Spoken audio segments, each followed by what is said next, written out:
1971 के युद्ध के मुद्दे पर घमासान। राहुल गांधी और निशिकांत दुबे आमने सामने।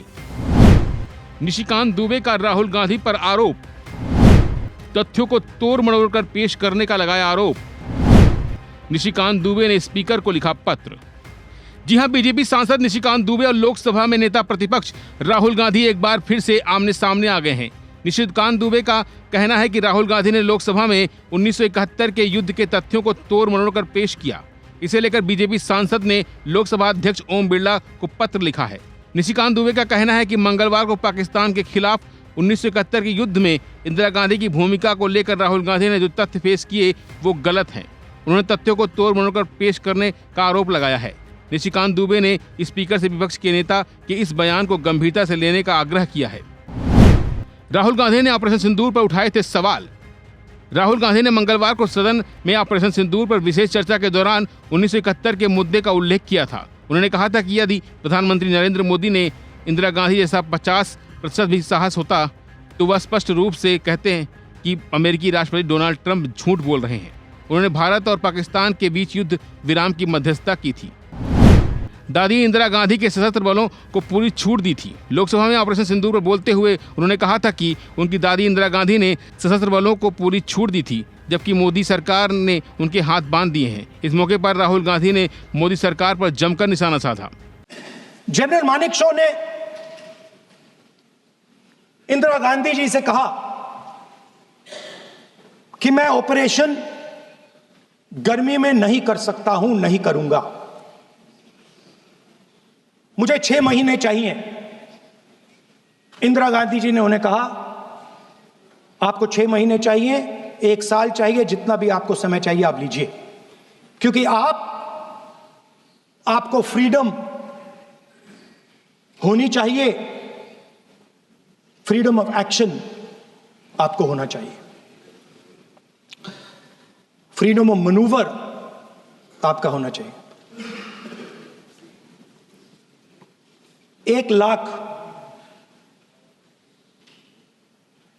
पाकिस्तानी सोल्जर सरेंडर किए, एक नया देश बना। राहुल गांधी के बयान पर पलटवार करते हुए निशिकांत दुबे ने 5 दिसंबर 1971 को तत्कालीन प्रधानमंत्री इंदिरा गांधी की तरफ से अमेरिकी राष्ट्रपति रिचर्ड निक्सन को लिखे गए एक पत्र का हवाला दिया। इसमें रिचर्ड निक्सन से पाकिस्तान के साथ युद्ध को रोकने के लिए अपने प्रभाव का इस्तेमाल करने की विनती की गई थी। निशिकांत दुबे ने अध्यक्ष को सौंपे गए ज्ञापन में इस पत्र को भी जोड़ा है। निशिकांत दुबे ने जो पत्र संकलन किया है उसमें इंदिरा गांधी ने निक्सन को लिखा था, महामहिम, मैं आपसे इस बात पर जोर देना चाहती हूं कि भारत की जनता और सरकार इस दृढ़ संकल्पित है कि इस अनियंत्रित और अकारण आक्रमण को निर्णायक रूप से और अंततः हमेशा के लिए विफल किया जाना चाहिए। पूरा भारत इस संकल्प में एकजुट है और उम्मीद करता है कि अंतर्राष्ट्रीय समुदाय हमारी स्थिति को अच्छी तरह समझेगा और हमारे उद्देश्य की न्याय संगतता को स्वीकार करेगा। संकट की इस घड़ी में सरकार और भारत की जनता आपसे सहानुभूति की अपेक्षा करती है और आपसे आग्रह करती है कि आप पाकिस्तान को उस नियंत्रित आक्रमण और सैन्य दुस्साहस की नीति से तुरंत विरत होने के लिए राजी करें, जिस पर वह दुर्भाग्य से चल पड़ा है।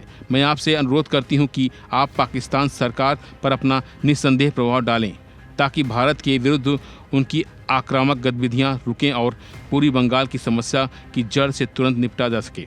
स्पीकर साहब को नियम जो उनका डायरेक्शन है, डायरेक्शन 115(1) के तहत कंप्लेन किया है, उसमें ये कहता है कि कोई भी मंत्री या कोई भी सदस्य यदि पार्लियामेंट में गलत बयानी करता है तो आप उसमें सुधार सकते हो, सुधारने के लिए कह सकते हो, और यदि नहीं सुधरे तो उसके ऊपर प्रिविलेज का मामला हो सकता है। कल उन्होंने 1971 के वार के बारे में बोलते हुए ये बात कही कि हमने जो है 7th फ्लीट आया, निक्सन की बात नहीं मानी और बांग्लादेश जो है वो तहस नहस कर दिया। हमने काफी कुछ बोला। ये 5 दिसंबर 1971 की चिट्ठी है जो श्रीमती गांधी जी ने अमेरिका के राष्ट्रपति निक्सन को लिखा। ये उन्होंने निक्सन को लिखा और इसमें उन्होंने लिखा कि हमारी सरकार खतरे में है और भारत जो है युद्ध विराम चाहता है, आप पाकिस्तान को मनाओ। इतना बड़ा आत्मसमर्पण, इतना बड़ा झूठ, पूरा इतिहास 1971 का जो है इस एक चिट्ठी में जो है समाहित है। निशिकांत दुबे ने आरोप लगाया है कि राहुल गांधी एक बार फिर ऐतिहासिक तथ्यों को तोड़ मरोड़ कर जनता के विश्वास को तोड़ रहे हैं। बीजेपी सांसद ने कहा कि ये हमारे सदन और हमारे लोकतंत्र के लिए गंभीर चिंता का विषय है। निशिकांत दुबे ने कहा कि राहुल गांधी ने गलत तथ्य पेश कर विपक्ष के नेता की प्रतिष्ठा पद पर गरिमा को ठेस पहुंचाई है। राहुल गांधी से जुड़ी इस खबर में फिलहाल इतना ही। बाकी खबरों के लिए बने रहिए वन इंडिया हिंदी के साथ। Subscribe to One India and never miss an update. Download the One India app now.